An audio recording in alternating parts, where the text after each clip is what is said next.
আবার বর্ষা আসছে। এই দুটো তিনটে দিন বঙ্গোপসাগরে দুটো ঘূর্ণিবর্ত তৈরি হয়েছে, ফলে প্রচণ্ড বৃষ্টি হচ্ছে এবং কিছু জেলায় বৃষ্টি হবে। যাদের জায়গাগুলো ইতিমধ্যেই জলে ঢেকে আছে, নতুন করে যদি বর্ষা হয় আর সেই বর্ষার জল যদি আবার আসে এবং ডিভিসি যদি আবার জল ছাড়ে, তাহলে কিন্তু জলের ওপর জল প্লাবিত হবে। সেক্ষেত্রে দয়া করে যারা দেখতে পাচ্ছেন জলের সম্ভাবনা আছেন, তাদের কাছে অনুরোধ করব, পেছনে যারা মোবাইলে কথা বলছেন স্টপ করুন। সাইডে কথা না বললেও চলবে। এখন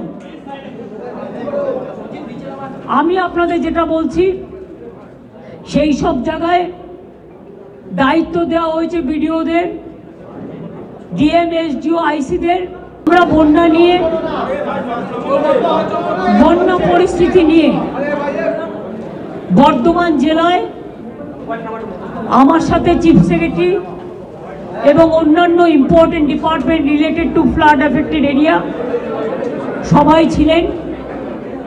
ডিএম, এসপি থেকে শুরু করে এই জেলা এবং পশ্চিম বর্ধমান জেলার আমার সাথে অরূপ বিশ্বাস, স্বপন দেবনাথ, রবি চ্যাটার্জি, সিদ্দিকুল্লাহ, আমার সাথে প্রদীপ দা, সিএস চিফ সেক্রেটারি, আমার সাথে ডিএম রাধিকা, আমনদীপ আমাদের এসপি সহ আরও সব অফিসারদের নিয়ে এবং সমস্ত বিডিও, ভার্চুয়ালে বিডিওরা ছিলেন, লাইন ডিপার্টমেন্টের হেডরা ছিলেন এবং প্রায় 13-14 জন প্রিন্সিপাল সেক্রেটারি ছিলেন।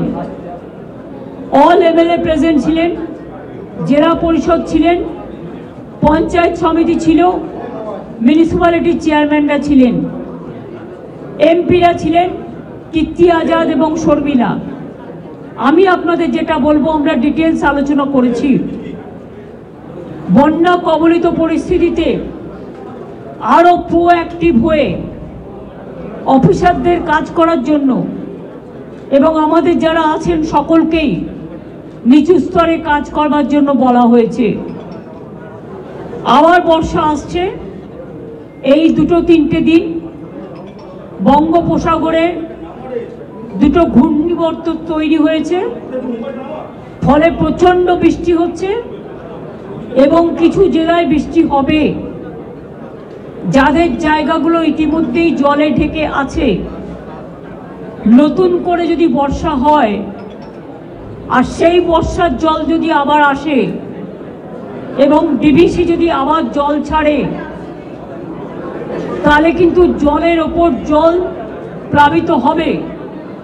সেক্ষেত্রে দয়া করে যারা দেখতে পাচ্ছেন জলের সম্ভাবনা আছেন, তাদের কাছে অনুরোধ করব, পেছনে যারা মোবাইলে কথা বলছেন স্টপ করুন।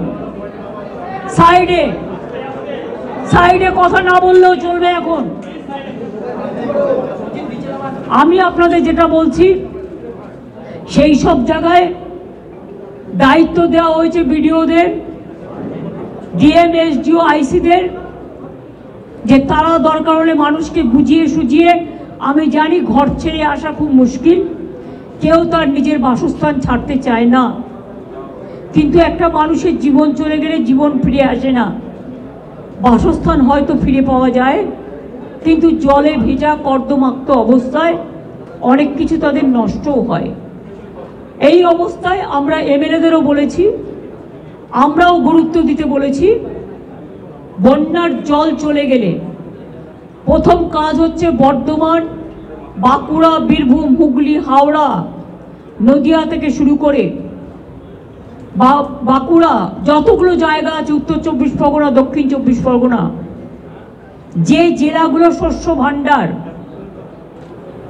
যাদের শস্য নষ্ট হয়েছে, যাদের জলে ধানের জমি প্লাবিত হয়েছে, তাদের জমিগুলোকে মেপে তারা যাতে শস্য বীমার টাকা পায় চাষি ভাইদের বোনেদের আমি চিন্তা করতে বারণ করব, কারণ আমরা বিনা পয়সায় শস্য বীমার টাকা প্রতি বছরই চাষিদের দিয়ে থাকি।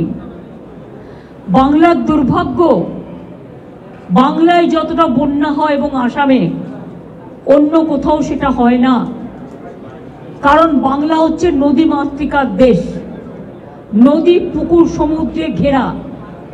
ফলে আমাদের বাংলার অবস্থানটা ঠিক নৌকার মতো, প্রচণ্ড জল জমে যায় একটুতেই। আর ঝাড়খণ্ডে বৃষ্টি হলেই আমাদের চিন্তা হয়, জলটা ছেড়ে দেয় নিজেদের বাঁচাতে টোটাল বাংলার ওপরে। ফরাক্কায় যখন জল প্লাবিত হয় দীর্ঘদিন ড্রেজিং না করার ফলে, জলটা ছেড়ে দেয় গঙ্গার ইরোশনের ফলেও মালদা মুর্শিদাবাদ যখন প্লাবিত হয়, বিহারেরও কিছুটা অংশ প্লাবিত হয়, কিন্তু বিহার তখন বাঁধ কেটে দিয়ে জলটা বাংলায় ঢুকিয়ে দেয়। Ganga action plan, ফ্ল্যাড control, DVC তিনটেই কেন্দ্রীয় সরকারের আমলে, মানে অন্তরে মানে ওদের অধীনে, কিন্তু আজ পর্যন্ত কোনো কাজ তারা না করার ফলে লক্ষ লক্ষ মানুষের ঘর ডুবে যাচ্ছে, কৃষিক্ষেত্র ডুবে যাচ্ছে, শস্য ক্ষেত্রে ডুবে যাচ্ছে। ইলেকশনে যে টাকাটা আমরা খরচ করি, আমি সব রাজনৈতিক দলকে বলবো, বড় বড় বিল্ডিং বানিয়ে, নিজেদের মূর্তি বানিয়ে যে টাকাটা আপনারা খরচ করেন, দয়া করে কেন্দ্রীয় সরকার তার 1/4 যদি আমরা পাই, আমরা Ganga action plan, flood control সিচুয়েশনটা আরো ভালো করে করতে পারি। আমাদের সরকার আগে তো কেউ খবরই রাখতো না, এখন তো আমরা মনিটরিং করি 24/7। সব ছুটি বাতিল করা হয়েছে, কারণ একটাই, রাত জেগে সরকারি কর্মচারী হোক, পুলিশ হোক, আমাদের দলের স্বেচ্ছাসেবকরা হোক, তারা পাহারা দিচ্ছেন। সব বিডিও আইসির ওখানে মাইক্রোফোন রাখার ব্যবস্থা করা হয়েছে। সমস্ত রিলিফ ক্যাম্প বিভিন্ন জায়গায়, আশেপাশে যদি জল জমে সেখানে তুলে আনার জন্য বলা হয়েছে রিলিফ শেল্টার।